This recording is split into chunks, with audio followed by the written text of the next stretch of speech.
પાતાળમાં ખીચડી હેઠે ખીચડીની સાયે મારી માતાએ મને જન્મ આપી અને રાફડામાં બંધ કરજો તમે આરામ કરે છે. નાનો હતો ત્યારથી મારી મણી મૂજી આ ખીચડાની સાયાની આજુબાજુ રોજ સારો સરું છું. આજ મારી ઉંમર ઘણી થઈ ગઈ, ઘણી ઉંમર મોટી થઈ ગઈ છે અને ઘણા સમયથી મારી માતા રાફડાની બહાર નથી આવતા, ઉદાસ છે. એના મુખ મંડળ પર ચિંતાઓની રેખા જણાય છે. શું મારી માતાને દુઃખ છે? મારી પાસે નવ કળા જેને કહેવાય માયાવી આવી કળા છે. મારી માતાનું દુઃખ મારી કળાથી હું જોઈ લઉં તો મને ખ્યાલ આવે મારી માતાનું દુઃખ મારાથી તો દૂર થતું હોય ને તો હું દૂર કરીશ.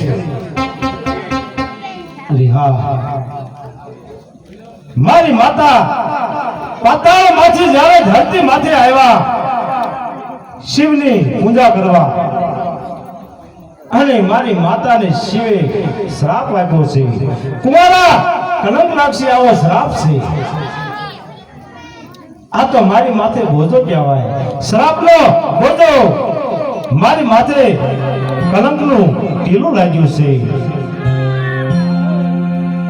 મને કોઈ મણિધર આવી અને જો કહે કે આ ધરતી માથે કુંવારા કલક નાગ રખડે છે તો મને વાંધો નહીં, પણ આજકાલના ડેડા આવીને કે આ ધરતી માથે કુંવારા કલક નાગ રખડે છે તો મારે હેઠા જોવું થાય, મારી શરમ જેવું કહેવાય.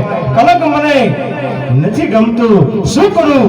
માટે લાવ નેપાળની ધરતીમાં વીરભદ્રના રાજમાં પાણીના નામનું સરોવર છે અને સખીદારોના સખી ભરે છે. ત્યાં કણે તળાવમાં જો હંતાઈ લાવ ને મારી માયાથી પાણીની અંદર તળેલ ફૂઈ લાવ ને તો મને કોઈ ઢાંડા કોઈ મણિધર ક્યારે મેળું ન મારી શકે. માટે અત્યારે વીરભદ્રના રાજમાં પાણીના નામના સરોવરમાં છુપાઈ જાઓ.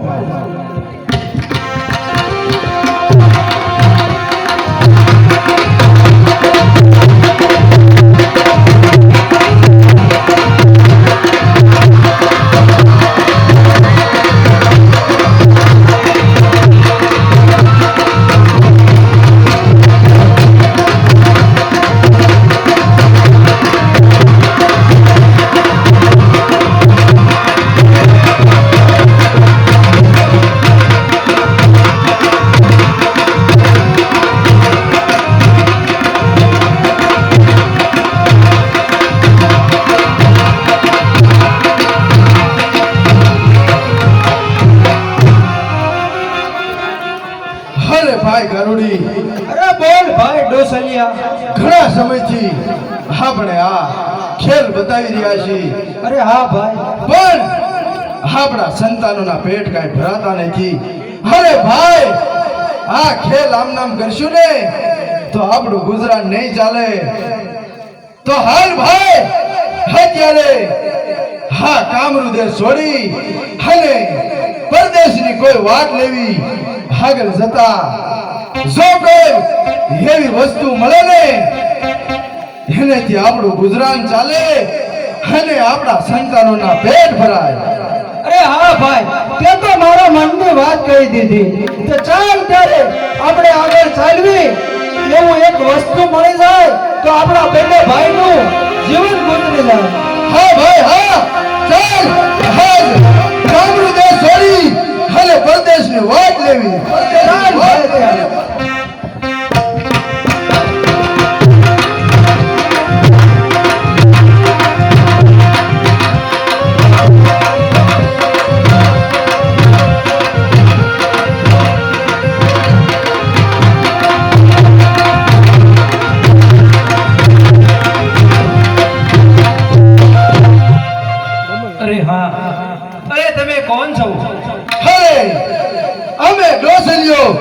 અને ગારુડી બે ભાઈ વાદી છે.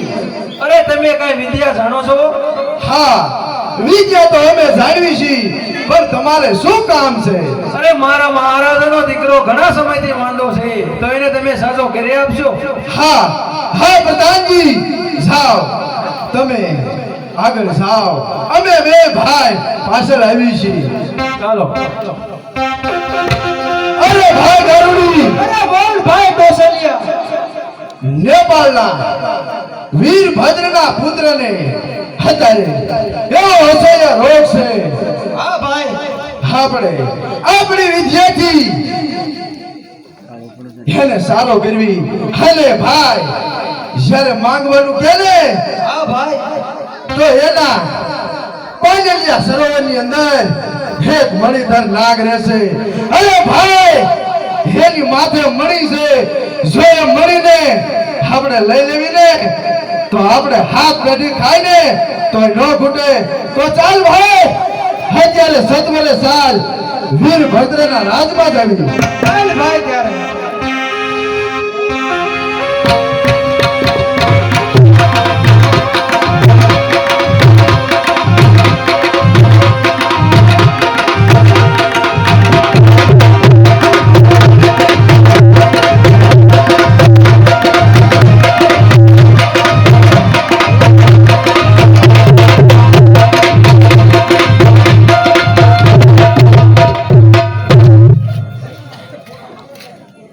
કા પ્રધાનજી, કોઈ વૈદ હકીમ કે કોઈ માણસો તમને મળ્યા? અરે હા મહારાજ, આવતા જ જણાય છે. ભલે પ્રધાનજી.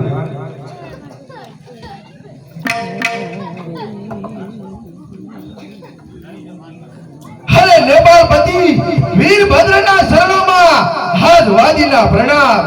પધારો પધારો વાદી, તમારું પણ વીરભદ્રના રાજમાં સ્વાગત છે.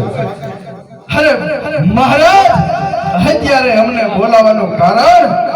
હરે વાદી, તમને બોલાવવાનું કારણ એક જ કે મારો પુત્ર ઘણા સમયથી બીમાર છે. ખૂબ એને દવા દારૂ દોરા ધાગા કર્યા, પણ મારા પુત્રને બિલકુલ સારું નથી થતું. જો તમે આમાં કઈ જાણતા હોય તો આનો ઉપાય બતાવો અને મારા છોકરાને સાજો કરો. હા મહારાજ, તમારા પુત્રને સાજો તો અમે કરી દઈશું, હા. પણ એ પહેલા તમારે વસન દેવું પડશે. અરે આ દુનિયાની માલકોર કોણ એવો બાપ હોય કે પોતાના દીકરા ખાતર જાત હોમી દે? એમાં વચનની વાત તો ક્યારે વાદી? મારું તમને વચન છે. જોજો હો મહારાજ, વસન દેતા પહેલા 100 વાર વિચાર કરજો, કારણ કે આ વાદી હઠીલા છે.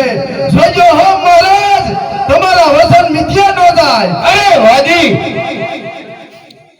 મારા પુત્રને ખાતર વચનની અંદર જો મારું મસ્તક માગશો તો પણ હું રાજી ખુશીથી ઉતારી દઈશ. અરે ભાઈ ગારુડી, અરે બોલ ભાઈ કૌશલ્યા. વીરભદ્રના પુત્રને તારું એવું મંતર માર કે એની કંસન વરણી કાયા કરી દે. અલે ભાઈ, લાવો ફોન લાવો કરું.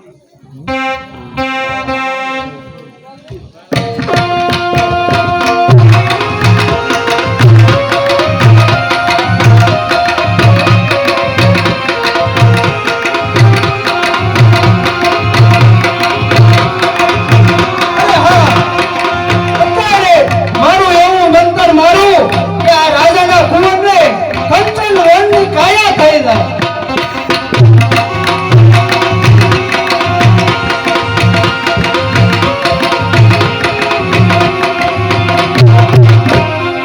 જોઈ લો નેપાળપતિ, તમારા પુત્રની કંસર વરણી કાયા કરી દીધી. હા, વાહ વાજી વાહ, ધન્ય છે તમને.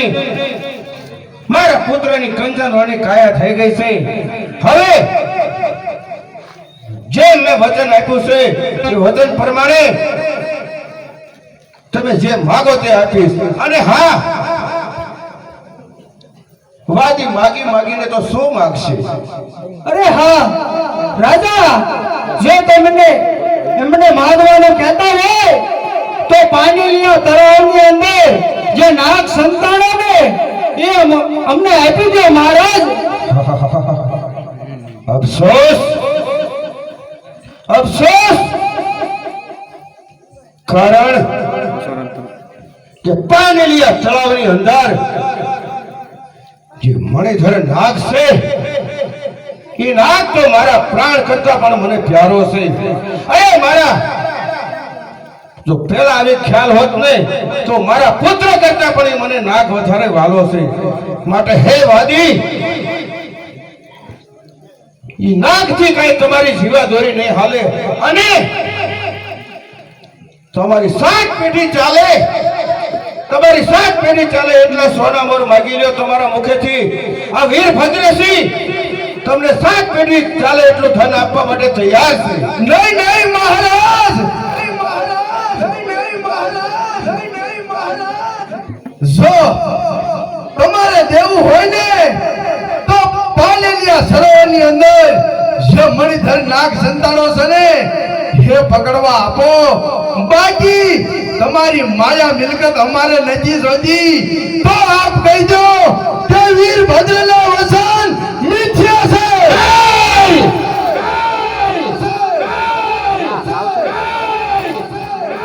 વીરભદ્રસિંહનું વચન ક્યારે પણ મિથ્યા ન જાય. પણ હા વાદી, 9 દિવસનું હું તમને વચન આપું છું કે 9 દિવસની અંદર જો આ મણિધર નાગ પકડી લ્યો તો તમારો, બાકી 9 દિવસ પછી તમારે આ પાનેલિયા સરોવર છોડી અને ચાલ્યું જવાનું. અને 9 દિવસ પહેલા જો તમે આ નાગને પકડી લ્યો ને તો એ મણિધર નાગને તમે હે વાજી મોરલીના માર ન મારતા એ મારી તમને નમ્ર વિનંતી છે. હા મહારાજ, જાઓ.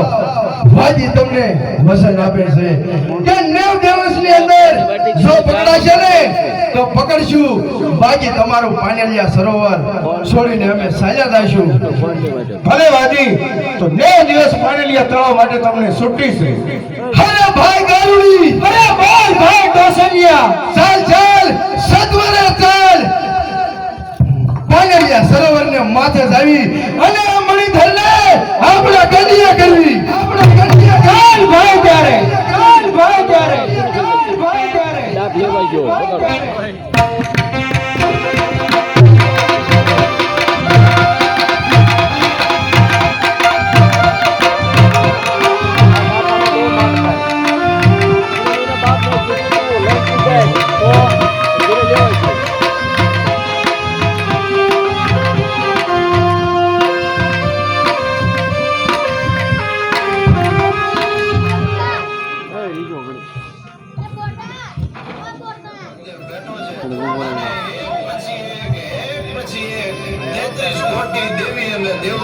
દેવના દેવ મહાદેવને મળવા આવી રહ્યા છે. પણ પ્યારો આવે મારો આયુનો આગેવાન વીર કેતો આવે બાબા હાલ બાબા હાલ.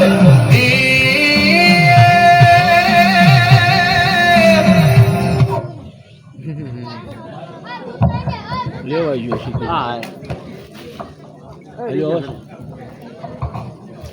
અરે ભાઈ ગારુડી, અરે બોલ ભાઈ ડોસલિયા, હા દેખાય ને હેજ પાનેલિયા સરોવર છે. અરે ભાઈ, મારી માયાથી આ સરોવરનું પાણી હું સૂકવી નાખું છું. અને ભાઈ જોજો હો, મણિધર છે હેના જાગ છે ને એના મુખમાંથી આગ નીકળશે. શેટો ઉભો રહેજે, જોજો હો ઝડપ કરી જાય ને. અને ભાઈ તું સામે કાંઠેથી આય અને હું આ કાંઠેથી આવું અને વગાડ વગાડ ભાઈ તારી મોરલી, વગાડ તારી મોરલીનો મલર. આજ આજ આ કળાઈલે કન્યા કરવો છે. અરે હા ભાઈ, જો હું મને ધર્મે બહાર નીકળવા મજબૂર ન કરી નાખું તો મારું નામ પણ ગારુડી ને.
ને સૂકવીને મને જગાડ્યો છે. અરે મણિધર અમે ડોસંજો અને ગરુડી બંને ભાઈ વાજી તારી માથે જે મણી રહી ને એ મણી મને આપી દે. અરે વાદી સત્વરે નાસી જાઓ. આ નાગને જગાડવાનું તે કોઈ સારું કાર્ય નથી કર્યું, માટે નાસી જાઓ. તમારે જો જીવ વાનો હોય તો નાસી જાઓ. નહીં મણિધર, નહીં મણિધર, નહીં મણિધર, નહીં મણિધર. આજ તને પકડ્યા વગર હું પાછો નથી જવાનો. અરે જા જા વાદી, તારામાં હોય એવી તાકાત કે આ નાગરાજને તું પકડી લે. અરે નાગરાજ, હા વાદીની પાસે હજાર તો કળાયું છે. અરે જા જા વાદી, તારી 11 કળા શું કરે, મારી પાસે પણ 9 કળા છે. તારી સામે સંજુ દઈશ અને તને હું ડગ મારી નાખીશ, માટે આવતી પાછો વળી જા. અરે મણિધર, તારું ઘૂસડું પકડી અને મારા કંડિયાની અંદર જો ન પૂરું ને તો હું વાજીના પેટનો નાગને તો કન્યા કરી. અરે નાગના થાન તો શિવના ગળામાં હોય છે. ચૂપ થઈ જા મણિધર, તમારા મનમાં અને સાલો મનો મારા કંડિયાની અંદર આવીને બેસી જા. અરે વાદી, જીવ વાળો હોય તો પાછો વળી જા, નહીં તો મારા ફુફારેથી હું તારો જીવ લઈ લઈશ. અરે મણિધર, હજી તો તે વાદળની કળા જોઈ જ નથી. અરે વાદી, તારી પાસે કળા હશે પણ મારી પાસે 9 કળા છે. શું મને તું કરી? જોઉં છું તું કેવો સટકીન જાસ. અરે આ વાદી પાસે તો 11 કળા છે, મારી કરતા 2 કળા વધારે છે. મારો જીવ બચાવી તારો ભાઈ તો નહીં કરશે. આ પકડી ધન્ય કરશે. અરે વાદી, આથી નાસી જાઓ.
સોગઠ આવ્યું છે તો સોગઠ ની અંદર રોકાઓ.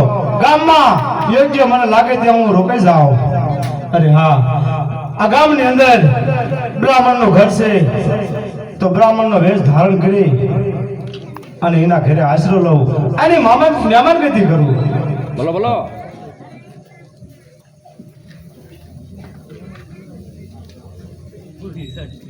અરે કોણ છે ઘરે?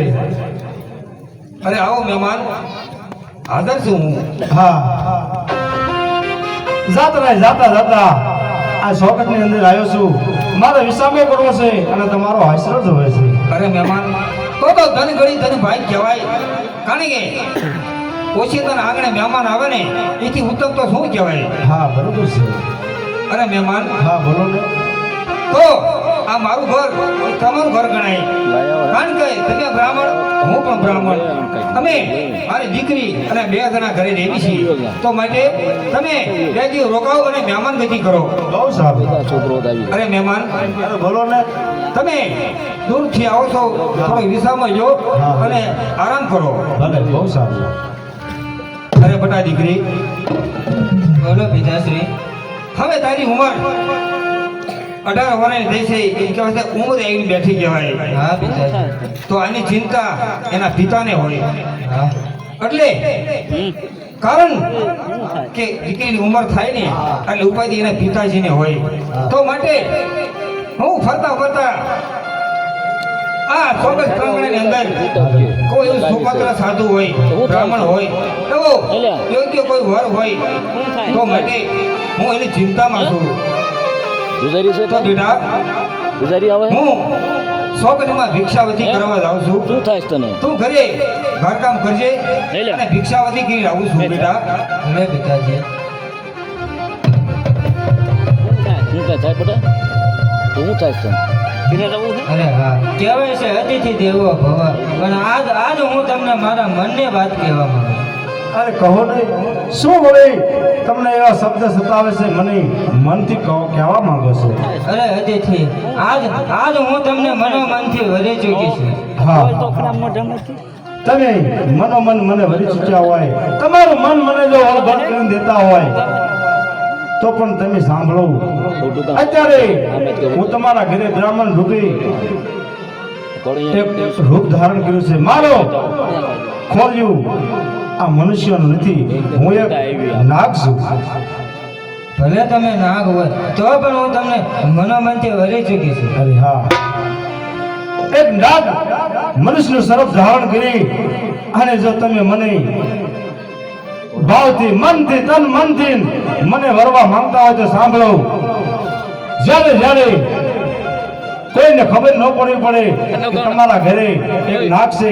જ્યારે નાગ પંચમ આવે અને કોઈ પણ વાતો કરતા હોય કે આપણે નાગની પૂજા કરવા જવું છે ત્યારે તમારે કહેવાનું નહીં કે મારે નાગની પૂજા ન કરવાની મારા ઘરે સ્વયં નાગ છે આવું ક્યારેય કોઈને ખુલાસો ન કરતા. ભલે અતિથિ અને જ્યારે તમારા પિતાશ્રી ભિક્ષાવતી કરીને આવે ત્યારે એને કહેજો કે આપણા ઘરે જે મહેમાન છે એને મનથી વરી ચૂકીશું મારા લગ્ન એની સાથે કરાવો એવું કહેજો તમારા પિતાને.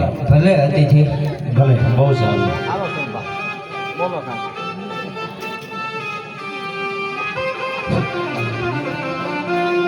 અરે બટા દીકરી બોલો પિતાજી. હું ભિક્ષાવતી કરવા ગયો તો તત્પર આપણા ઘરે પહોંચી ગયો. પણ બેટા દીકરી તારા મુખ પર આજ ઉત્સાહ કેમ છે? તારું મુખ મલકાય છે તો તું મને ખુલાસો કરી વાત કર કે તું આજ આનંદમાં કેમ છો આટલી બધી?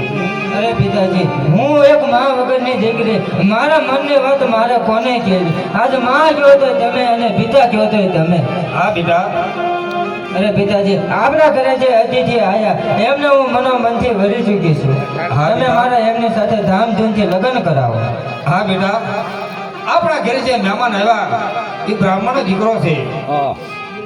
તો જો બેટા દીકરી તું તેનો મનોમનથી વરી શકી હોય તો તું ખુશી એમ હું પણ ખુશી કે બેટા દીકરી તો આજ આ ભાવનગર પ્રાંગણની અંદર સોગઠ રૂડું ગામ અને સોગઠ